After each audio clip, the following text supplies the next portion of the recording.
Film dimulai pada tahun 660 di Tiongkok, di mana pada tahun tersebut pengadilan Kekaisaran Laoyang dipegang oleh Ratu Wu Zetian dari dinasti Tang. Tahun tersebut juga menjadi tahun yang tegang karena kerajaan Fuyu Raya menantang perbatasan di dinasti Tang di Laut Cina Timur. Ratu Wu kemudian menanggapi tantangan tersebut dengan mengerahkan armada kapal lautnya untuk melawan musuh. Akan tetapi di tengah laut, armada mereka malah diserang oleh monster laut misterius, sehingga menghancurkan banyak kapal dan sisanya mengalami kerusakan parah.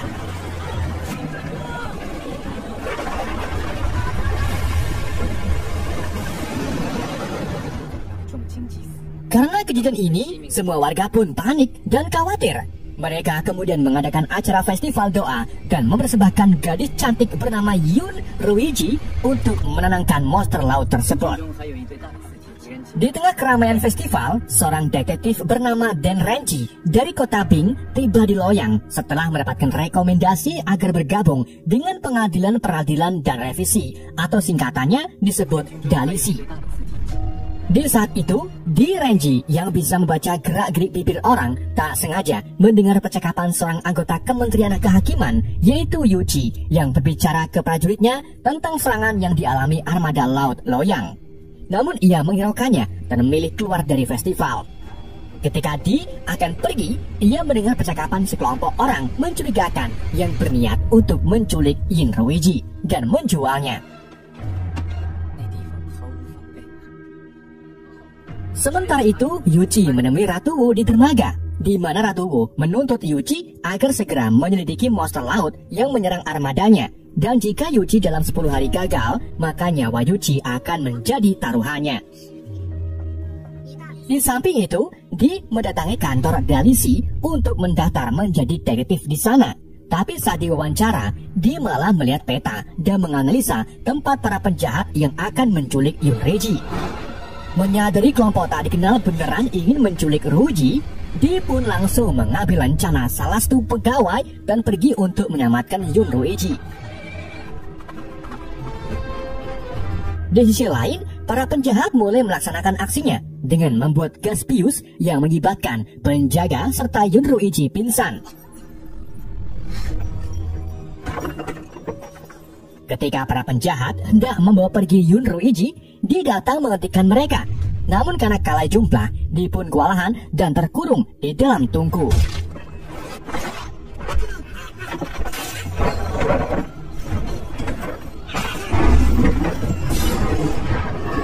Gak lama kemudian, tiba-tiba muncul makhluk laut humanoid dari danau yang langsung melawan para penjahat dan merebut Yun Ruiji untuk dibawa ke dalam danau. Menyadari hal tersebut, Di pun mengejar makhluk itu ke dalam danau. Ia kemudian melilitkan rumputan ke kaki makhluk tersebut untuk menjebaknya, dan setelah makhluk itu terjebak, Di segera membawa Ruiji ke daratan. Bersama dengan itu, Yuji datang ke tempat kejadian dan mulai membantai para penjahat. Setelah kejadian itu, Yuji malah menangkap Di karena bertindak sendirian dan mencuri rencana dari kantor Dalisi.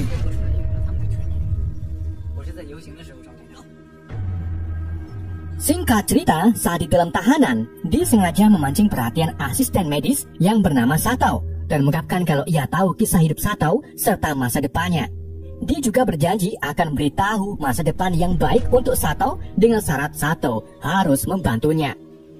Setelah Sato setuju, Di meminta Sato untuk membawa obat cacar kucing, di mana ternyata Di alergi dengan obat tersebut sehingga membuatnya gatal-gatal dan muntah-muntah. Sato pun memberitahu para penjaga kalau Di mengalami virus mematikan dan harus diisolasi. Alhasil, Di pun dipindahkan ke tempat yang jauh dari tahanan lain. Di sana, Di mengaku kalau sebelumnya ia membaca catatan orang-orang yang bekerja di Kekaisaran Tang, dan itulah mengapa ia tahu masa lalu Sato. Terkesan kemampuan dengan analisa Di, Sato pun akhirnya setuju untuk membantunya keluar dari tahanan dan bersedia menjadi muridnya. Keduanya lalu menuju Kekaisaran untuk menyelidiki humanoid danau yang diduga bakal menculik Yun Ruiji kembali. Dan benar saja, saat Ruiji ditinggal sendirian oleh pelayannya, ia ditetangi oleh makhluk humanoid yang membuatnya ketakutan. Akan tetapi, makhluk itu menunjuk tulisan Yuan Zhen yang merupakan pacar Ruiji sekaligus pembuat teh. Dan makhluk itu mengaku kalau dirinya adalah Yuan Zhen. Namun, karena Yuan kini tak bisa berkomunikasi dengan jelas, jadi ia menulis sebuah petunjuk yang membuatnya seperti sekarang, meskipun tulisannya tidak jelas. Bersama dengan itu, sekelompok orang bertopeng muncul dan menyerang tempat mereka tanpa alasan yang jelas. Di yang baru tiba langsung menyerang kelompok itu dengan bantuan Sato.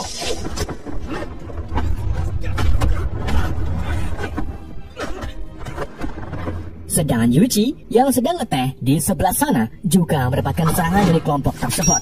Namun karena Yuji memiliki kemampuan bela diri yang sangat luar biasa, ia pun mampu melawan kelompok tersebut sendirian. Di tengah pertarungan, dua penjahat bertopeng melepaskan ribuan lebah yang akhirnya memaksa Yuji masuk ke dalam danau.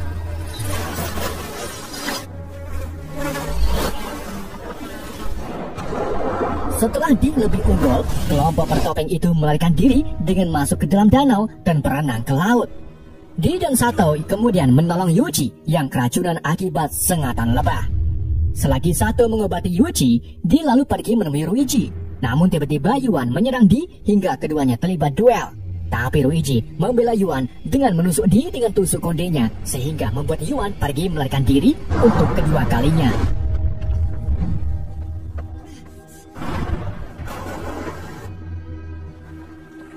Di lain tempat, sekelompok bertopeng itu menemui komandannya yang bernama Hou Yi dan melapor kalau di Laoyang ada seorang yang hebat dalam teknik bela diri. Namun sang komandan tak peduli dan meminta mereka agar cepat-cepat menangkap Yuan Zhen dan Yun Ruiji.